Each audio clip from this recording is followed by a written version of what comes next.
Manny's fear of being called selfish was deep and profound. This is one of the harder fears to overcome, but it's not impossible.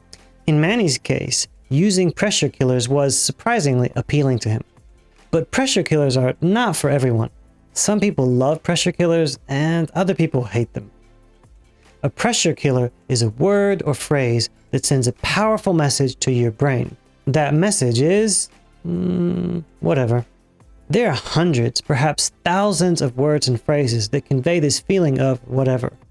For example, here's a common pressure killer used by highly resilient business people in high-pressure situations.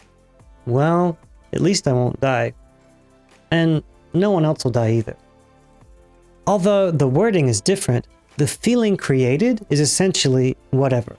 The reason these are called pressure killers is that this word or phrase for that person has the potential to reduce pressure in the blink of an eye, almost like popping a balloon.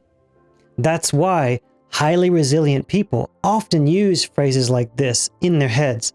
But interestingly, if you listen to emotionally strong people, you'll realize they often say these pressure killers out loud.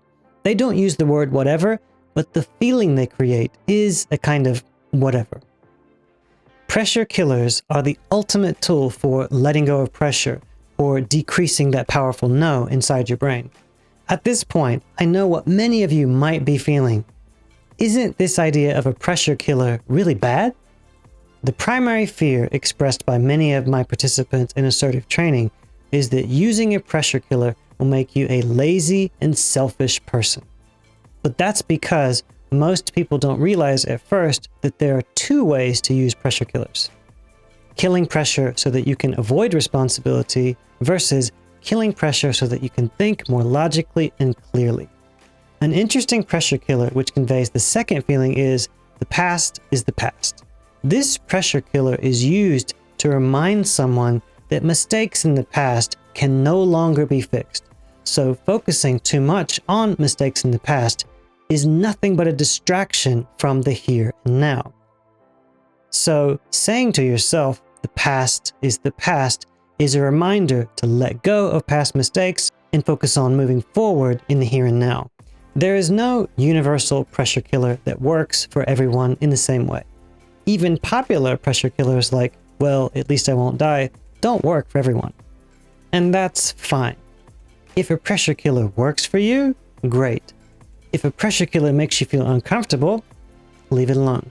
Never force yourself to use a pressure killer if it doesn't feel right for your character. One of my favorite pressure killers came from my father. Whenever I feel embarrassed about not knowing something in a business discussion, I hear my father's voice saying to me, "Son, you can't know what you don't know." This reminds me that it's impossible to know something if I never knew it. It sounds simple, but in the moment, reminding myself of that reduces my pressure so that I can clear my head and think logically about what to do next.